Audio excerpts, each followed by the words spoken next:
how to use your iPhone as a ruler or how to measure on your iPhone. So it's pretty simple. Open your iPhone and here search for the measure.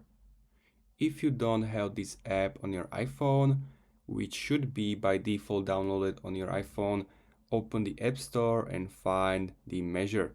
Then open it and it will open you this app. So simply point on the location where you want to start your measure and click on the plus.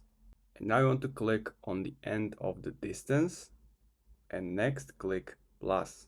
So you will see how far are these 2 points. You can customize your measurement, simply click on plus and click here for example. And you will see the numbers based off your metric system. If you want to clear it, click on clear in right upper corner area.